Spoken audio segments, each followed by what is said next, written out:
Court is now in session. We have over here Ho'oponopono against law of attraction. Now, in this video, I'm going to give you a strong case to why you do not need the law of attraction. Once you understand this, you will never feel the need again. Let us begin. Many, many years ago, I too was very attracted to this teaching, law of attraction. I found it simply amazing because I never heard anything like it. So I was fascinated as well. One of the things that I did not know is that the law of attraction is actually not a true spiritual law. Now, let me just back up a second, because the reason that I was so attracted to this is because I wanted something. I felt as though I was missing something. I needed something. I had strong desires to attain what I thought would make me happy. Okay? Let's fast forward now. When I discovered Ho'oponopono, I had attained something, all right. I was very ill at that time. And I had already been to hospitals, many doctors, and I accepted what they told me because I really believed that they had the answers. The truth was that I needed to experience that so I could be where I'm at right now. Because at that time, everything that I thought that I wanted is totally, completely different from what I want now. I was imbalanced in my body, soul, and my body and spirit. Let's get that straight right now. Your soul is perfectly harmonized.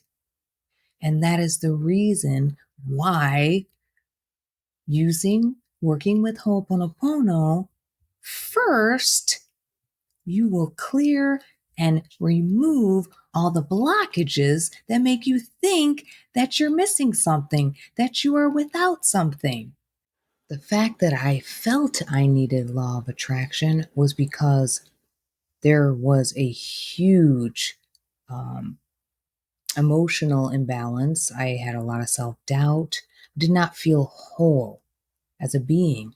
But little did I know that those were all things that I created, that I programmed. It was the conditioning. And as Morna has stated, it is very difficult for some of us to remove shame, self-doubt, harmful energies, because if they go untransmuted, like for example, anger or addictions, they stay in your software or in your programming until you decide that you've had enough.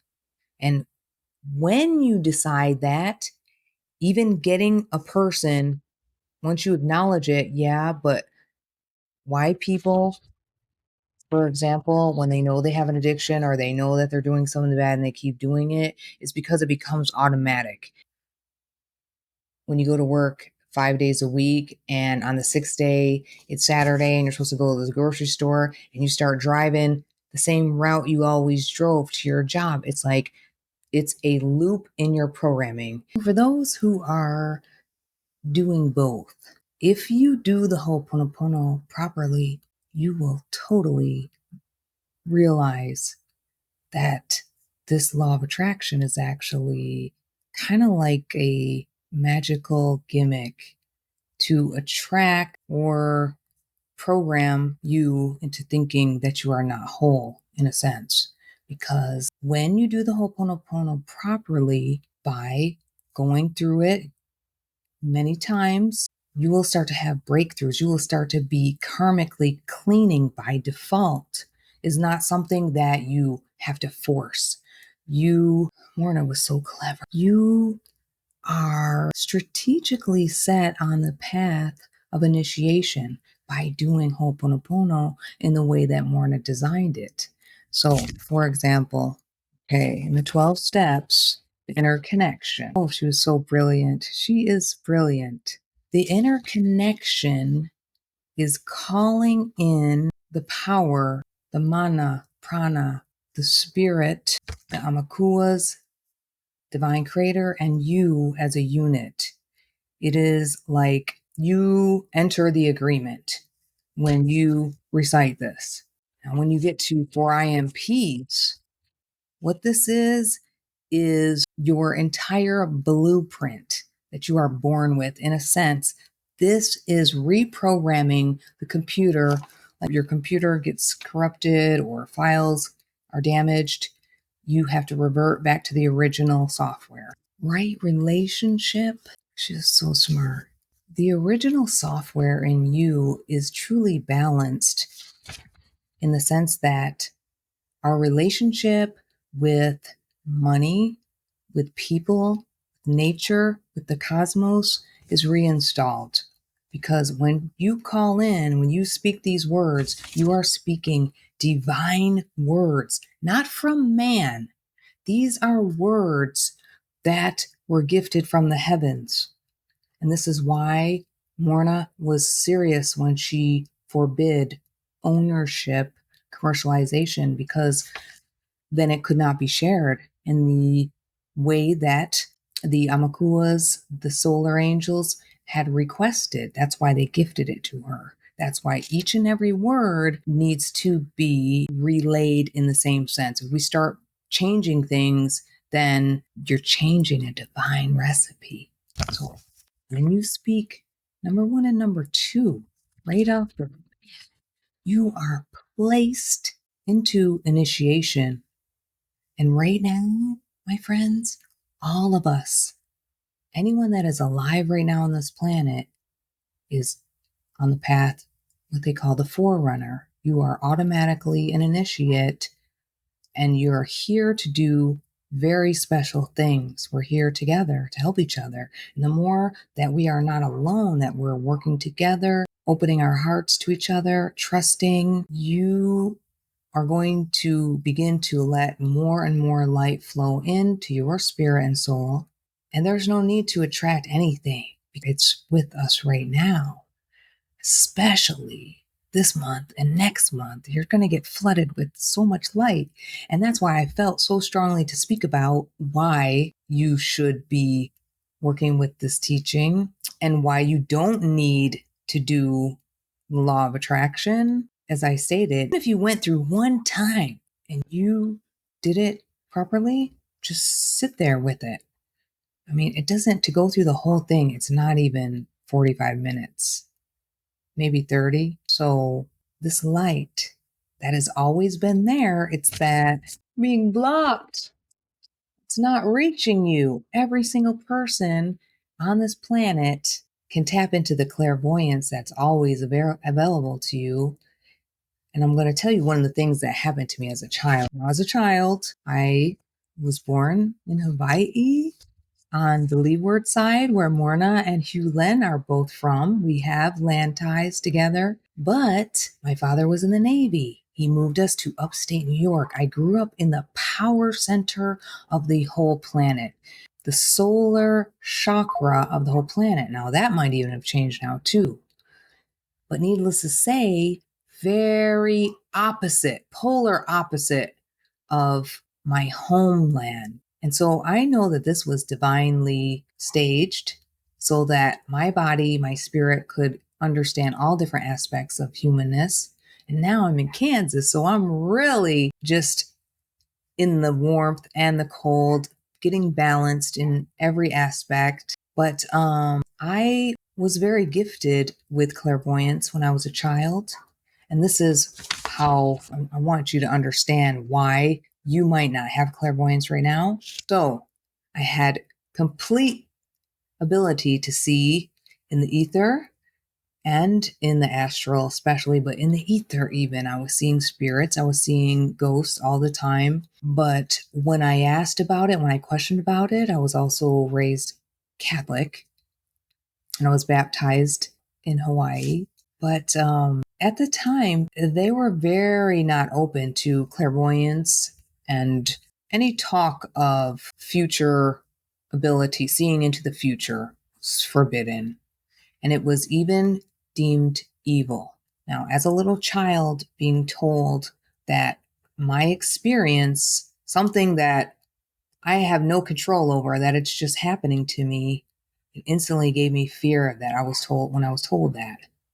So what happened? So I'm being told that if I see these things, it is evil. I'm told it's bad. So I'm only able to clairvoyantly see only of darkness, was darker spirits that were displaced or were traveling through. And that went on for 20, 30 years.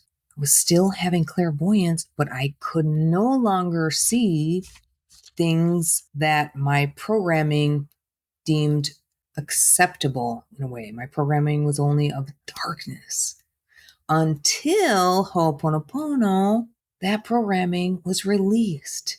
And suddenly, what started to happen is you automatically begin getting karmically cleansed.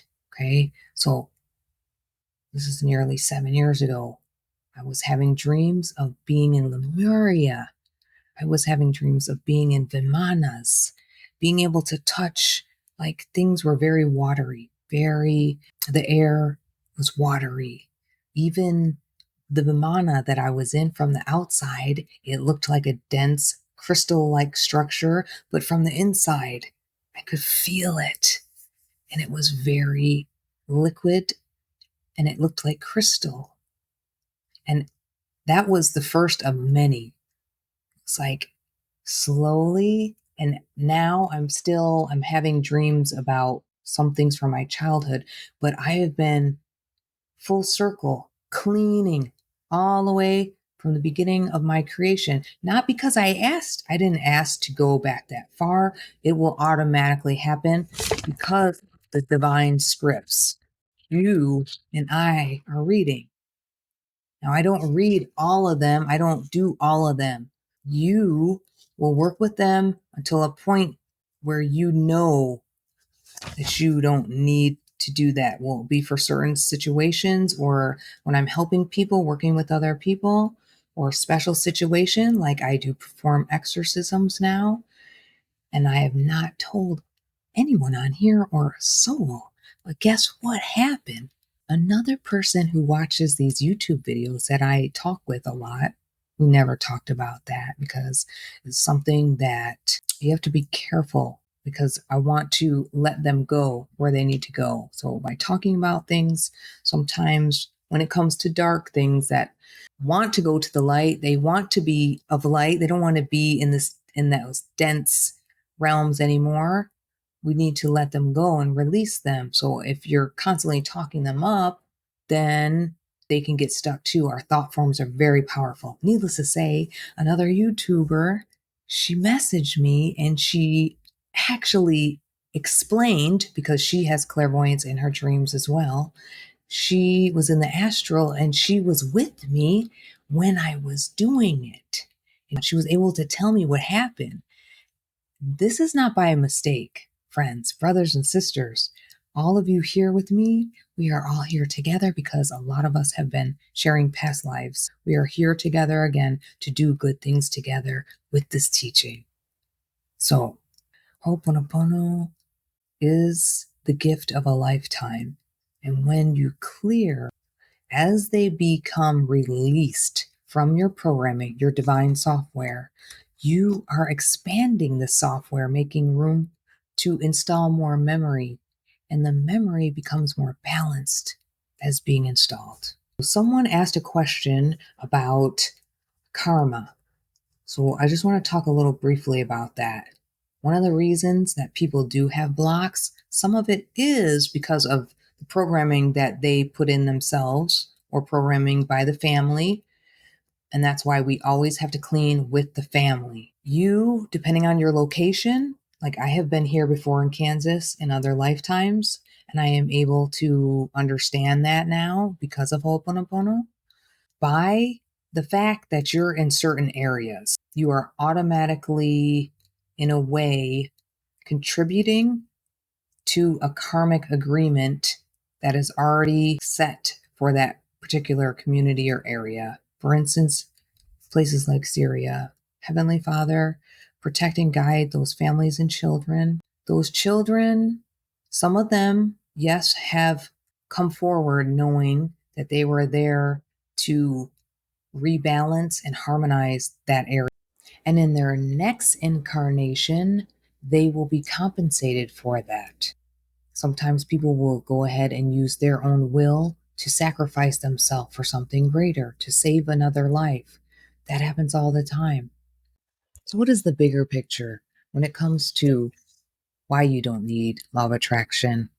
Well, for one thing, the act is imbalanced in itself because it's only you desiring, whereas Ho'oponopono is rebalancing what is already perfect.